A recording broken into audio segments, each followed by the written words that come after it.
마게도냐의 환상이라는 제목으로 하나님 말씀 증거할 때 많은 은혜를 받으시기 바랍니다. 이제 바울이 지난 1차 전도 여행을 마치고 그리고 예루살렘 공의회를 통해서 선교 보고를 마친 후에 그리고 이제 2차 전도 여행을 계획을 합니다. 근데 이 2차 전도 여행을 처음에 계획할 때 처음 목적은 지난번 1차 전도 여행 때 돌았던 그 지역을 우리가 재차 다시 방문을 해서 이제 거기 세워진 교회들, 성도들을 다시금 권면하고 좀 잘 다스리고 또 어떻게 돌아가는지 점검을 해보자. 그러는 가운데 또 이제 선교 여행이다 보니까 지경을 조금 더 넓혀 가보자. 이제 그렇게 하는데 목적이 있었습니다. 자, 1차 전도 여행이 지도 제가 준비를 했는데요. 지도를 한번 보시겠습니다. 이게 이제 1차 전도 여행 과정인데 제가 포인트를 가지고 오려다 깜빡했어요. 잘 보이시죠? 네. 처음 출발 지역이 저 맨 오른쪽에 있는 안디옥 교회에서 출발을 했습니다. 안디옥 교회는 이제 이방 선교의 거점이 되는 아주 중요한 교회였죠. 안디옥 교회의 위치가 보면은 이스라엘에서 북쪽으로 쭉 올라가면 있습니다. 그래서 이제 안디옥에서 출발을 해서 구브로 밑에 이제 섬 지방 있죠. 바보라고 써 있는 거기 구브로 섬입니다. 구브로를 지나서 밤빌리아 지역으로 들어갑니다. 밤빌리아로 들어갔죠. 아탈리아, 버가, 루스드라 있는 거기서 이제 이고니온, 루스드라 거쳐서 더베까지 갔다가 더베로 갔다가 거기가 이제 1차 전도 여행의 최종 끝지점이라고 보고 더베에서 다시 턴을 해서 이고니온, 비시디아, 안디옥으로 해서 버가로 해서 다시 이제 구브로는 들리지 않고 그렇게 이제 안디옥으로 다시 돌아가는 그런 여정이었습니다. 저기서 이제 루스드라라는 지역은 바울이 거기서 죽을 뻔했던 그곳이었죠.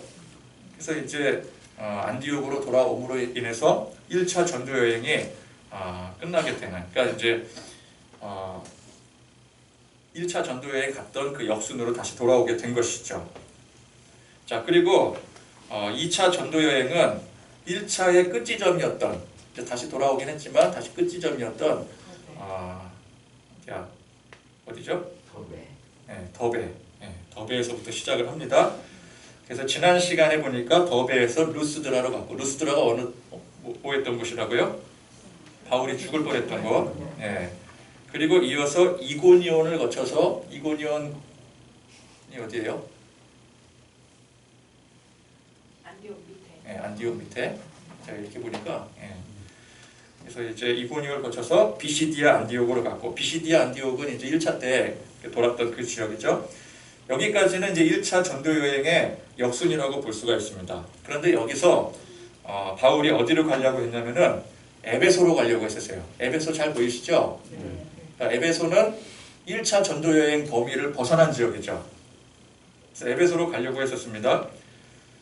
그런데 오늘 6절 말씀에 성령이 아시아에서 말씀을 전하지 못하게 하거늘, 자, 여기서 말하는 아시아는 우리가 생각하는 지금 현재 우리가 아시아라고 하면은 한국, 중국, 일본 있는 이제 그쪽을 보통 이제 아시아라 그러잖아요. 거기서 이제 뭐 동남아시아까지, 서남아시아까지 이렇게 포함해서 아시아라 그러는데, 그래서 어떤 사람은 그래요. 야, 바울이 그때 아시아로 들어갔더라면은 우리가 일찌감치 우리 민족이 복음을 받아들였을 텐데, 근데 이거는 잘못 이해를 해서 그렇게 말을 하는 거고, 고대 시대 이 당시의 아시아는 지금의 이제 터키 지방, 그렇죠? 그러니까 에베소, 여기 에베소 있고 갈라디아 지방이라고 이렇게 거의 이제 카파도기아 그쪽이 갈라디아 지방이에요. 갈라디아 이제 그런 그 지역이 지금의 터키 지방, 여기가 이제 그 당시의 아시아입니다. 그 당시 아시아. 그러니까 1차 지도에 한번 보세요. 1차 지도로 한번 다시 넘어가 볼게요. 여기 보면 이제 비시디아 안디옥 옆에 아시아라고 써 있죠. 거기가 주로 이제 아시아. 사실 저기 1차 때 돌았던 이 지역이랑 그다음에 에베소 그쪽 그리고 비두니아 그쪽까지 해서 거기를 이제 소아시아 지역이라고 해요. 그래서 여기가 이제 아시아인데 우리가 생각하는 아시아랑은 좀 다르죠. 그 당시에 아시아였습니다. 그러니까 바울은 원래 계획대로 1차 전도여행 지역을 재차 방문을 하면서 거기서 더 지경을 넓힐 목적으로 비시디아 안디옥에서 에베소로 가려고 했었던 것이었습니다. 그런데 성령님께서 바울의 그 계획을 막으신 것이죠. 그래서 성령님께서 막으시니 바울이 이제 방향을 틀어서 무시아를 지나, 무시아는 드로아 바로 밑에 있는 지역, 그 지역이 무시아 지역이에요. 드로아로 향하게 되었습니다. 바울은 여기서 드로아에서 다시 무시아에서 비두니아 쪽으로 가려고 했었어요. 자, 7절에 보니까 무시아 앞에 이르러 비두니아로 가고자 애쓰되, 어떻게 해서든지 이제 저쪽으로 한번 뚫어보자. 밑에 쪽은 성령님이 막으시니까 이건 웬 이유인지, 거기는 분명히 뜻이 계시니까 막으신 거겠지. 그래서 이제 그러면은 위쪽을 뚫어보자. 그래서 위쪽이 지금 비두니아잖아요. 그쪽으로 들어가려고 애를 쓴 거예요. 그러니까 바울은 어떻게 해서든지 이 소아시아 지역을 한번 전에 안 가봤던 곳을 한번 돌아보고 싶은 마음에 그렇게 계획을 했던 것이었습니다. 그러니까 1차 지역에서 좀 더 서쪽으로 확장된 지역, 그쪽을 돌려고 했던 거였죠. 사실 이게 유대를 지나서 안디옥에 이르러서 거기서 출발을 해서 이 소아시아 지역 1차 한번 볼까요? 1차 조만큼만 돈 것도 이거 엄청난 일이에요. 그죠? 그거를 지금 뭐 자동차도 없고 아무것도 없고 사람이 도보로 그렇게 이동을 하면서 아무것도 없는 지역에, 아무도 모르는 지역에 거기 복음을 전하는 거죠. 복음을 전하는 게 이게 얼마나 대단한 일입니까? 그것만 해도 대단한 일이어서 사실 1차 전도 여행의 결실은 정말 놀라운 일이었습니다. 전혀 뭐 예상치도 못했고요. 처음에는 아마 이들이 무슨 생각을 가지고 갔을까요? 가는 데까지 한번 가보자. 우리가 어디까지 가나 한번 가는 데까지 가보자. 가는 데까지만이라도 한번 열심히 가보자. 그런 생각으로 갔는데 이 소아시아 동남부 광범위한 지역에 놀라운 결실을 맺게 되었더라는 것입니다. 그래서 바울이 2차 전도 여행에서 이 비시디아 안디옥에서 에베소로 가려고 했던 것은 1차 때 그만큼 했으니 2차 때는 좀 더 나가보자 하는 마음으로 그렇게 나갔던 것이었어요. 도전을 한 것이었습니다. 근데 성령님의 반대로 이번에는 비두니아로 가자. 북쪽으로 한번 돌아보자. 그러니까 이 바울은 큰 소망을 가지고 원대한 포부를 가지고 지경을 넓혀간 것이었습니다. 1차 때는 그 정도의 포부가 없었는데 1차의 성공을 통해서 할 수 있겠구나. 성령님께서 도와주시겠구나. 여기서 더 지경을 넓혀 가더라도 성령님께서 함께 해 주실 거야. 라는 기대감으로 도전해 나간 것이었죠. 자, 그런데 바울은 그런 마음을 가지고 나가는데 성령님의 뜻이 무엇인가? 자, 무시아에서 저 드로아로 가라고 했던 것은 드로아는 그 지역적 위치상 항구 도시입니다. 그러면 저쪽에서 어느 쪽으로 넘어가는 것이겠습니까? 그리스 본토로 넘어가는 것이죠. 그러니까 이쪽이 오른쪽 소아시아 지역이 터키 지역이고 그 옆에가 그리스. 여기 옆에 이제 이탈리아라고 써 있는데 이탈리아 반도, 장화처럼 생긴 이탈리아 반도. 이제 여기 지도 이해가 되시죠? 네. 지중해. 네. 그래서 저 지도를 보니까 드로아에서는 들어오라는 게 아니라 나가라는 뜻이죠. 네. 어디로? 그리스 지역으로. 그리스가 이제 저기 마게도냐로, 그죠? 마게도냐가 북쪽이고 마게도냐에서 밑으로 내려가면 이제 그리스 본토가 되는 것입니다. 그러니까 그리스 본토로 넘어가라 그 뜻이에요. 근데 바울은 감히 저 그리스 본토까지 진출할 생각을 하지를 못했던 거죠. 그죠? 그러니까 1차 전도여행 지역만 해도 이미 그의 상상력을 한참 벗어난 것이었습니다. 그리고 2차 때 에베소나 비두니아까지 확장해 나가겠다고 하는 것도 그가 그릴 수 있는 최대한의 포부를 그려 나간 거였었어요. 그죠? 여기까지도 우리가 한번 가볼 수 있지 않겠느냐 그런 거였었어요. 그런데 성령님은 바울이 생각한 그 원대한 포부 그 이상으로 더 지경을 넓히라는 뜻에서 에베소로 향하려는 바울의 그 생각을 막으시고 거기서 또 비두니아로 향하려고 했던 그 생각까지도 막으시면서 드로아로 인도해 내시고, 그리고 오늘 이 마게도냐의 환상을 보여주신 거예요. 마게도냐 사람이 환상을 통해서 초청을 하는 겁니다. 우리에게 복음을 전해달라고. 생명부지에, 저기는 생각지도 못했던 지역인데, 감히 생각지도 못했던 지역인데, 그곳에 있는 사람, 누구지도 모르는 사람이 환상을 통해서 우리에게 와서 복음을 전해달라. 이게 성령님의 놀라우신 뜻인 것입니다. 그러니까 바울이 이런 거죠. 하나님 너무나도 감사합니다. 이 정도까지 생각을 하지를 못했었는데 이렇게까지 1차 전도여행 지역 이렇게 돌아서고 교회 세우고 이렇게 놀라운 결실을 맺게 해주시니 이것만 해도 정말 어마어마한 결실입니다. 감당치 못할 결실입니다. 그랬더니 성령님이 뭘 하시는 거예요? 아니다. 그 정도 가지고는 안 된다. 그러시는 거죠. 더 넓은 지경으로 네가 생각하는 그 이상으로 더 큰 결실을 향해 나가거라. 이것이 성령님의 뜻이었습니다. 자, 그래서 바울이 이 드로아로 향한 오늘 이 장면은 기독교 선교 역사적으로 매우 큰 의미를 갖는 장면입니다. 자, 초대교회는 처음에 예루살렘 중심으로 성장을 했죠.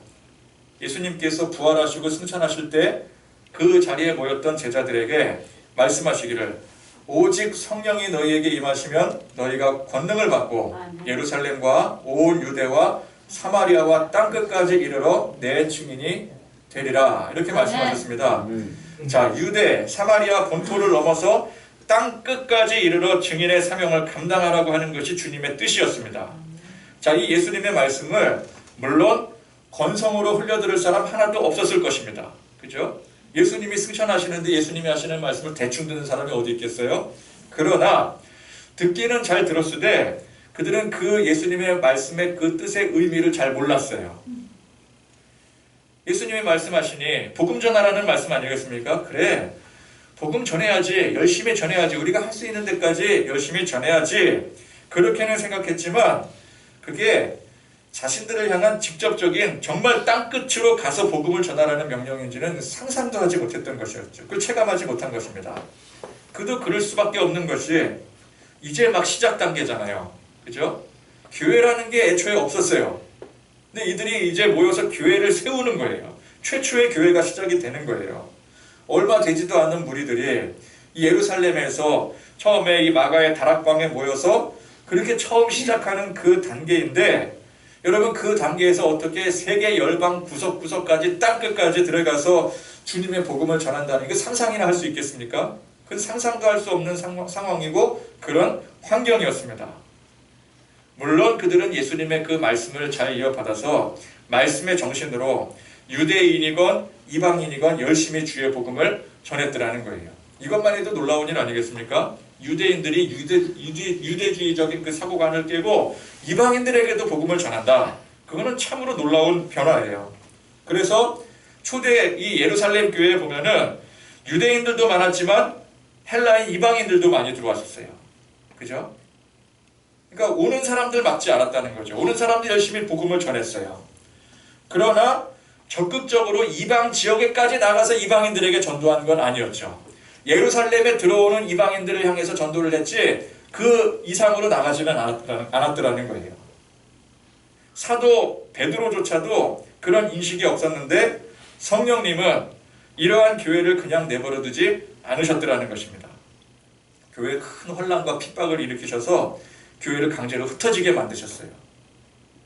그래서 흩어진 성도들이 나가서 어쩔 수 없이 나가서 그곳에서 복음을 전하기 시작하는, 이방 선교를 시작하는 거죠. 그리고 아직도 유대주의적 사고관에 머물러 있던 이 베드로를 깨우치게 하셨습니다. 무슨 사건으로요? 보재기 사건. 그죠? 그 유명한 보재기 사건, 보재기 환상으로 이제 고넬료를 방문케 하심으로, 고넬료 이방인이었잖아요. 그 이방인을 만나는 그 사건을 통해서 베드로의 눈을 뜨게 하신 것이죠. 무슨 눈을 뜨게 하셔요? 이방을 향한, 선교를 향한 그 눈을 뜨게 하시는 거예요. 각 지역으로 흩어진 성도들이 이제 흩어진 지역에서 복음을 전하기 시작하고 또 베드로도 막혔던 그 선교의 눈을 뜨게 되고, 그래서 설립된 최초의 이방 교회가 어떤 교회요? 안디옥 교회였더라. 저 안디옥 교회가 이제 그 이방 교회로서 최초의 교회였어요. 그리고 하나님은 또 누구를 택하시죠? 바울을 택하시죠. 교회 핍박자였던 사울을 회심시키셔서 이방 선교의 대표적 사명자로 삼으시게 됩니다. 그렇게 해서 이 바울을 중심으로 널리 이방 지역으로 복음이 확장되게 된 것이, 뻗어나가게 된 것이 1차 전도 여행의 결실이었습니다. 자, 이때까지만 해도 이 그리스도의 복음이 유대를 넘어서 널리 이방 지역에까지 선포된다는 중요한 의미를 갖고 그에 대한 관념이 열리게 되는, 선교에 대한 관념이 열리게 되는 중요한 계기가 되었지만 아직까지 온 세계 열방을 향한 그 하나님의 뜻에는 미치지 못했던 것이었습니다. 하나님의 뜻이 무엇이겠습니까? 유대를 넘어서 온 열방에 주님의 복음이 전파되어서 그리스도를 알게 하는 것이었습니다. 자, 이것은 그 지역뿐 아니라 시대를 넘어서는 비전이에요. 시대를 초월하는 비전이에요. 그래서 하나님의 이 뜻대로 시대를 넘어서 지금 우리가 이렇게 복음을 영접하고 받아들이고 예배드릴 수 있는 것 아니겠습니까? 그러니까 내 주변 지경을 넓히는 정도가 아니라 세계 열방을 향한 눈을 뜨는 것이 하나님께서 바울을 비롯한 초대교회에 주신 비전이었습니다. 그러니까 드로아에서 그 건너서 마게도냐, 그리스 지역으로 향하는 것은 그런 의미에서 전혀 새로운 도전이었습니다. 자, 그리스는 그 시대 상징적인 지역이죠.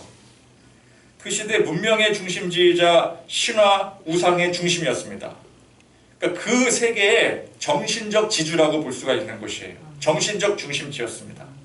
그러니까 이 그리스로 진출한다는 것은 단순히 이방 선교, 그러니까 우리 종교, 이 복음을 우리 이방인들에게도 열심히 전하자, 이 정도가 아니라 세계 모든 민족, 모든 사람들에게 이 복음이 대상이 되어야 된다는 것을 의미하는 거예요. 우리 주변에 있는 이방인들이 아니라 전 세계 열방의 복음이 확장되어야 된다, 그겁니다. 그러니까 세상을 바꾸겠다라는 뜻이죠. 이것은 그 당시 그 누구도 생각할 수 없는 범위였습니다. 지금이야 우리가 이제 신약 성경에 빌립보, 데살로니카, 고린도 이런 지역을 잘 알고 있고 그 지역에 세워진 교회들을 우리가 알고 있지만 그 지역이 바로 저 그리스 지역이잖아요. 근데 당시 그런 세계의 중심이라고 할 수 있는 그 지역에 복음이 전파되고 교회가 세워진다는 사실을 그 누구도, 베드로나 바울조차도 이건 감히 상상조차 할 수 없는 것이었었죠. 그래서 오늘 이 그리스 본토로 넘어가게 되는 이 드로아는 그런 의미를 갖는 굉장히 중요한 지역인 것입니다. 드로아에서 배를 타고 마게도냐로 넘어간 지점에서 진정한 세계 선교의 시발점이 되었다라는 중요한 의미를 갖고 있는 것이죠. 그러니까 바울이 이제 드디어 세계 선교의 눈을 완전히 뜨게 된 의미를 갖는 지역이 바로 이 드로아였고, 여기서 본 마게도냐 환상이었습니다. 1차 때 열심히 복음 전하고 교회 세운 그 지역만으로도 충분히 만족할 만한 수준이었고 만족 이상이었죠. 그 지역들의 기반을 더욱 견고히 다져가는 게 중요하다고 마땅히 생각을 했습니다. 그러니까 여러분 생각을 해보세요. 감히 상상치도 못할 이 광범위한 지역을 1차 때 그 지역을 돌면서 교회를 세웠는데, 그렇죠? 그러면 이제 그 다음에는 어떤 단계겠습니까? 욕심부리고 더 나가야 되겠습니까? 아니면은 그 세웠던 그 지역 교회들을 견고히 다져 나가야 되겠습니까? 우리 생각에. 당연히 이제 그 기반을 견고하기 위해서 다시 재차 방문하고 그 지역을 중심으로 열심히 기반을 닦을 그런 노력을 해야 되겠죠. 근데 성령님은 뭐라 그러세요? 그 단계가 아니라는 거예요. 여기서 만족하고 기반을 다지는 단계가 아니라 계속해서 뻗어나가야 되는 단계다. 이게 예수님 말씀이라는 거죠. 땅끝까지 이르러 복음의 증인이 되라. 자, 1차 지역도 솔직히 벅찬데 그리스 본토까지 뻗어나가서 복음 전하고 교회 세우고 그러면 그걸 다 어떻게 관리를 해? 이게 사람들의 생각입니다. 그러나 어차피 사람이 관리하고 다스린다고 그게 뜻대로 되는 게 아니죠. 성령님은 한마디로 이겁니다. 내가 알아서 관리할 거 관리할 테니까 괜한 걱정하지 말고 너희는 명령에나 순종해서 나가라. 그렇죠? 하루라도 빨리 복음 들고 열방으로 나가거라. 그러니까 바울이 이 2차 전도 여행 여정 중에 이제 드로아를 건너서 마게도냐, 그리스 본토에서 복음을 전하면서 완전히 이 세계 열방을 향한 비전에 눈을 뜨게 된 것이죠. 자, 이제 그렇게 세계 열방을 향한 선교에 눈을 뜬 바울이 무슨 생각을 하면 무슨 비전을 가졌겠습니까? 이 복음이 이제 이 그리스 본토를 넘어 저 로마에까지, 로마에 대한 비전을 꿈꾸기 시작하는 거예요. 자, 그리스가 문화, 종교, 즉 정신적 지주, 정신적 중심지라면은 로마는 정치, 권력, 모든 사회 기반의 실질적인 세계 중심인 지역이었습니다. 로마 시대잖아요. 그죠? 그러니까 로마에까지 들어가 복음을 전한다는 것은 그건 그야말로 꿈이죠. 꿈. 모든 길은 로마로 통한다. 제국의 그 심장부에 복음이 전파되어서 세계 모든 길로 복음이 전달되어지는 거예요. 로마에 복음이 들어가면은. 그러면 예수님께서 말씀하신 땅끝까지 이르러 증인이 되라 하신 그 명령이 실제로 그대로 이루어지게 되는 것입니다. 자, 그 작은 유대 땅 예루살렘에서 또 그 예루살렘 안에서도 극히 소수인 비주류의 사람들이 온갖 핍박과 역경을 견뎌내며 시작했던 이 그리스도의 복음이 세계, 그 당시 세계의 중심인 로마로 흘러들어가게 되고, 그래서 로마를 통해서 온 열방의 주님의 복음이 확장이 되어진다. 그야말로 땅끝 선교가 이루어진다. 이게 얼마나 꿈만 같은 일입니까? 그렇죠? 그 당시 그 시점에서 그 어떤 사람도 상상할 수 없는, 이게 사실은 헛된 망상에 지나지 않는 일인 것입니다. 그런데 바울은 이 2차 전도 여행 중에 그런 망상을 꿈꾸게 되는 것이죠. 헛된 망상일 수밖에 없는 이 상상이 현실로 이루어진다라고 하는 강한 확신과 믿음이 그 안에 싹트기 시작하는 것입니다. 그래서 이후로 바울은 목표를 상향 조정하게 되죠. 이전까지만 해도 야, 여기 내가 지금까지 이룬 게, 이게 성령님께서 도우셔서 이룬 게 이게 얼마나 대단한, 여기도 감지덕지지 그랬던 바울이 이제는 목표를 상향 조정하게 돼요. 어디까지 가겠다고요? 로마까지 가겠다고. 근데 나중에 보니까 로마로도 만족을 하지 않아요. 스페인으로까지 넘어가려고 해요. 자, 그가 언제부터 그런 목표를 갖게 되었는지 명확하게 나와 있지는 않지만 적어도 이 드로아에서 마게도냐를 향한 환상을 본 이후에 이제 그리스로 넘어가서 복음을 전파하는 그 여정 중에 분명히 갖게 되었을 것입니다. 그리고 바울의 이 상상은 비록 3차 전도 여행을 통해서는 결실을 맺지 못하지만 생각지도 못한 방법, 생각지도 못한 환경을 통해서 그 뜻이 이루어지게 되죠. 훗날 바울이 이제 공회에 잡히게 되고 신문을 당하게 될 때 그가 로마 시민권이라는 특권을 거기서 사용을 하게 됩니다. 로마 시민권의 특권이 뭐예요? 로마 시민권을 가진 자는 재판을 받을 때 상소를 하게 되면은 로마로 갈 수가 있어요. 황제 앞에서 재판을 받을 수가 있어요. 이 상소 특권을 가지고 로마 이제 시민권을 가진 사람이었잖아요. 그걸 가지고 나중에 로마로 갑니다. 로마로 가서 거기서 재판이 그냥 지지부진하게 돼요. 거기 한 2, 3년간을 머물면서 거기서 복음을 전하는 거예요. 남은 여생을. 그렇게 이 바울의 비전이 이루어지게 되는 것이죠.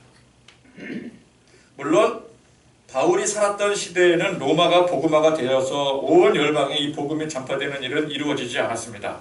그러나 이 바울을 비롯한 초대교회에 헌신된 그 성도들, 수많은 교회들이 훗날 그 교회들을 통해서, 그것이 바울의 열정, 그 당시에 그 성도들의 그 소망이 그 씨가 되어서, 토대가 되어서 훗날 그 꿈이 그대로 실현이 되게 되죠. 그 과정까지 기독교는 로마 제국의 핍박과 압제라고 하는 그 이전과는, 초대교회와는 비교할 수 없을 그 고난을 겪게 되지만 결국 로마가 기독교를 공식으로 인정을 하게 됨으로써, 기독교를 공인을 하게 됨으로써 수세기 만에 이 바울의 꿈이 성령님께서 그에게 보여주신 이 환상과 비전의 뜻이 이루어지게 되더라는 것입니다. 그래서 저는 오늘 이 드로아에서 하나님께서 바울에게 보여주신 이 마게도냐의 환상이 선교의 역사에 있어서 굉장히 큰 의미와 전환점을 갖는다고 생각하는 것입니다. 이 환상은 바울 한 사람의 생각과 사고의 전환을 넘어서 이 기독교 역사의 향방을 결정짓는 중대한 환상이었던 것이었습니다. 우리는 오늘 이 일련의 과정을 통해서 세계 선교를 향한 그 놀라운 뜻을 성령님께서 이루어 가셨음을 알 수가 있습니다. 성령님께서 차근차근 이루어 가시는 거예요. 사람의 생각과 한계를 초월해서 성령님은 막을 건 막으시고 또 터뜨리실 부분은 터뜨리시고 그래서 인도해 가시는 것입니다. 분명한 사실은 예수님께서 말씀하신 이 땅끝 선교가 그게 빈말이 아니었더라는 거예요. 당연하죠. 예수님께서 빈말 하시겠습니까? 그냥 뭐 어떤 상징을 갖는 말도 아니었어요. 그 말 그대로 이루어진 것이었어요. 이 비전에 대한 준비가 전무했고 아무도 준비되지 않았을지라도 성령님은 그 예수님의 명령하신 그 뜻을 반드시 이루어 가신다는 것입니다. 우리가 준비돼야지 되는 게 아니더라고요. 성령님이 이루어 가시고자 작정하시면 성령님이 누구를 통해서든 이루어 가시는 거예요. 이게 중요한 것입니다. 우리는 보통 내가 잘 준비되어야지만 할 수 있다라고 생각을 해요.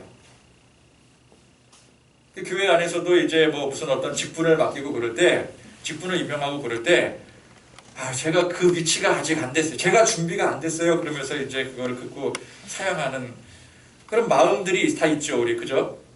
여러분 이제 집사님, 권사님, 어떤 직분 맡으세요. 그런데 아이고 기다렸습니다. 그리고 덥석 받으실 분이 얼마나 되겠어요. 보통은 다 제가 아직 그 수준이 못 되는데 어떻게 합니까? 그렇게 이제 고민을 호소하지 않겠습니까?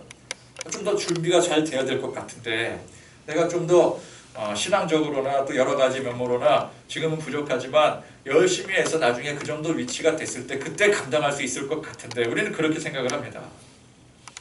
자, 바울이야 워낙 바울은 뛰어난 사람이었고 또 대단한 사람이라 다른 사람들은 감히 품을 수 없는 그런 원대한 포부와 소망을 가지고 세계 선교를 향해 나갔다고 생각을 하기가 쉬워요. 그러나 보니까 바울도 애초에 그런 사람이 아니었더라는 거예요. 바울이 준비된 사람이 아니었습니다. 여러분 잘 아시다시피 바울은 기독교를 제일 앞장서서 핍박했던 사람이었어요. 그러니까 뭘 선교를 향한 준비가 뭐가 돼 있어요? 아무것도 돼 있지 않았습니다. 오히려 반대였던 사람이었어요.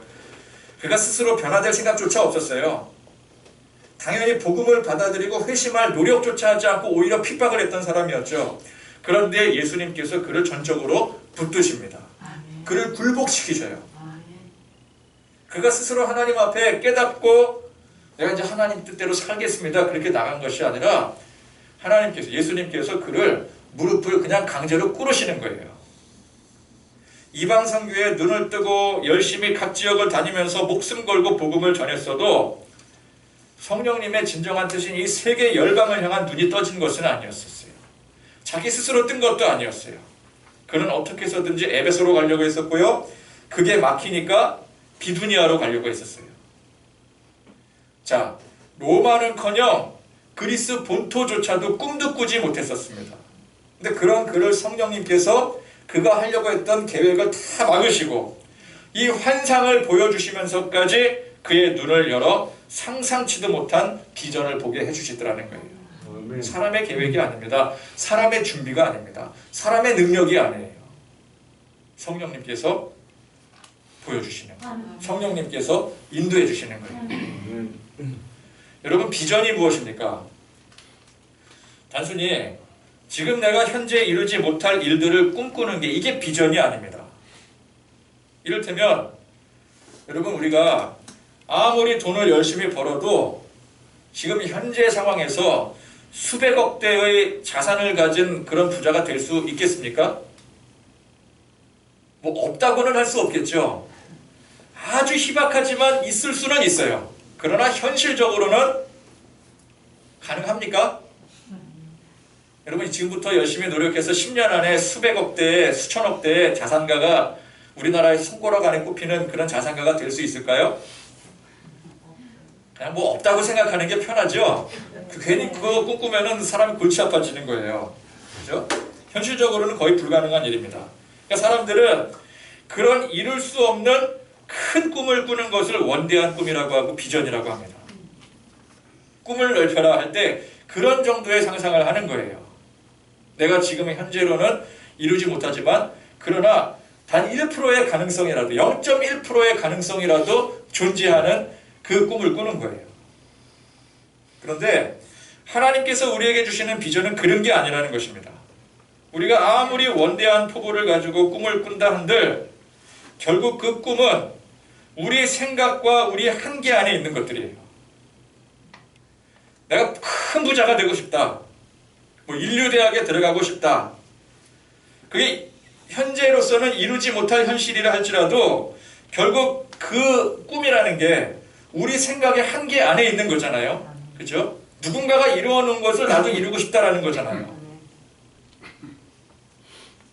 그러나 하나님의 비전은 그런 상상력 자체를 초월하는 거예요. 전혀 생각지도 못한 일들이 이루어지는 거죠. 아멘. 저는 제가 목사가 되리라고는 전혀 상상조차 하지 못했어요. 내 수준에서 비록 현실성은 좀 부족하더라도 최대한 상상력을 발휘할 수 있었던 범위가 예를 들어서 뭐 훌륭한 사업가가 된다라든지 아니면은 뭐 어떤 직장을 살려서 뭐 거기서 최고의 위치에 간다든지 뭐 부자가 된다든지 뭐 그런 것들이 제가 그 젊었을 때 상상할 수 있는 그 한계의 최대치일 텐데 목사가 된다? 이거는 그냥 그런 상상력 자체를 그냥 벗어나는 일이었어요. 여러분 바울이 열심히 복음 전하고 개척한 교회들 두루 살피며 견고하게 하고 그 안에 소중한 사람들을 믿음으로 더욱 단단하게 다지게 하고 거기서 조금씩 영역을 넓혀가는 거. 이 얼마나 근사하고 진취적이고 원대한 비전입니까? 그런데 그게 바울의 상상력 안에 있는 것이죠. 근데 그리스 본토를 넘어서 로마에까지 진출한다. 이거는 사람의 상상력, 그 한계를 그냥 아득히 초월한 것입니다. 여러분 우리가 그렇다고 상상의 그 한계를 초월해서 우리도 바울처럼 다 같이 세계 열방을 향해 그래서 이제 우리가 상상하는 이상으로 우리는 이 포천 지역만 생각했는데 아니다. 그럴 게 아니다. 우리 저 북한도 넘봐야 된다. 북한도 점령하고 중국도 점령하고 미국 무슬림 지역까지 온 세계를 다 주님의 복음으로 정복해 가야 그게 비전이다. 그 뜻이 아니에요. 여러분들 각자의 현실 속에 우리는 그 현실이라고 하는 한계 속에 갇혀 살아갔지만 그러니까 이 현실이라는 게 우리의 현실이라는 게 사실은 내 한계 아니겠습니까? 내가 가질 수 있는 그 한계라는 거예요. 그 한계 속에 살아가지만 우리 안에 거하시는 성령님은 그 한계를 넘어서 이루고자 뜻하시고 계획하시는 일들이 분명히 있더라는 것입니다. 아멘. 꼭 큰 걸 말하는 게 아니에요. 대단한 걸 말하는 게 아니에요. 우리가 생각지도 못하는 거. 우리 생각의 한계를 벗어나는 거. 그걸 우리가 이제 깨달아가지고 그 놀라운 뜻을 이루어가는 삶을 사람들도 있을 것입니다. 아멘. 또 아직 그 뜻을 몰라서 여전히 현재에 얽매여 사는 사람들도 있을 것입니다. 나는 앞으로 이렇게 열심히 하고 또 저렇게 열심히 해서 주님의 사명 열심히 감당하겠습니다. 우리는 각자 그런 저런 목표를 설정하고 기도를 합니다. 그죠? 연초에 특히 이제 계획을 세울 때 올해는 뭐 성경 몇 도, 그죠? 뭐 새벽 기도를 나온다 만다 뭐 이런 이제 여러 가지 우리 결단을 하잖아요. 근데 이 결단들이 우리 상상력의 한계 안에 있는 거죠. 항상 내가 해왔던 것에서 조금 더 해볼까? 바울이 생각하는 거랑 사실은 그 똑같은 거예요. 오늘 바울은 좀 크게 생각을 한 거지만 그 크고 작음이 문제가 아니라 우리 상상력의 한계. 바울은 이제 1차 전도 여행을 경험을 해봤으니까 거기서 조금 더 나가면 되지 않을까? 그게 에베소랑 비두니아였잖아요. 우리도 마찬가지죠. 우리도 이제 뭐 매해마다 이렇게 연초에 또 결심도 해보고 중간에 결심도 해보고 해서 내가 나를 대충 아니까 그것보다 조금 더 할 수 있지 않을까? 그렇게 결심을 하는 거. 그걸 우리가 이제 비전이라고 생각을 하는데 주님이 주시는 비전은 그게 아니라는 것이죠. 우리 안에 성령님은 그런 한계를 미리 결정하라 말씀하지 않으시는 것입니다. 그러니까 우리는 이제 또 이제 우리 이제 연령층들이 좀 비교적 높다 보니까 우리 이런 생각들을 이제 자주 하게 돼요. 아유, 내가 이제 뭐 지금까지 살아왔는데 이 나이에 무슨, 그죠? 우리가 뭐 젊은 세대도 아니고 내가 젊은 세대도 아니고. 그러나 성령님의 역사하심 참된 비전은 나이와 세대를 따지지 않습니다. 아멘. 많은 일을 하라는 게 아니에요. 젊은이들처럼 젊은이들 막 그런 막 힘쓰고 하는 그런 일을 하라는 게 아니에요. 내 한계를 넘으라는 뜻입니다. 아멘. 내 생각의 한계, 내 상상의 한계를 넘으라는 뜻이에요. 아멘. 그것이 무엇이 되었든 간에 우리는 내 생각에, 내 한계에 사로잡혀 사는 것이 아니라 내 안에 계시는 성령님께서 나를 통해 어떻게 역사하시는지 성령님을 바라보라는 것입니다. 아멘. 앞으로 여러분들 삶 가운데 성령님께서 어떻게 역사하시고 이끌어 가실지 분명한 것은 우리는 그 일들을 상상조차 하지 못한다는 것이죠. 그걸 아무리 상상을 하려고 봤자 그건 우리의 상상력이라는 거예요. 그래서 반드시 뭐 이렇게 구체적인 명확한 꿈을 가져라, 그것도 좋지만 그걸 초월하는 게 비전입니다. 그 한계를 가두는 것이 아니라 나중에 장차 뭐 난 꼭 반드시 뭐 어떤 대학을 갈 거야. 그래서 그 대학교 배지 사다가 그거 놓고 하나님 앞에 부르짖어 기도하고 그 대학에 가게 해주시옵소서. 그것도 중요하지만 그걸 넘어서는 게 중요하더라는 거예요. 그게 목적이 되는 게 아니라 그 이상 하나님께서 나에게 무엇을 보여주시고 어떤 길로 인도하실지 그거는 성령님이 아시는 일이죠. 내 한계를 내 안에 머무르게 하는 것이 아니라 성령님께 모든 것을 맡기고 의탁하고 믿음으로 그렇게 비전을 가지고 기대를 가지고 소망 가지고 나아가는 그런 저와 여러분들이 되실 수 있기를 간절히 축원드립니다. 아멘. 찬양하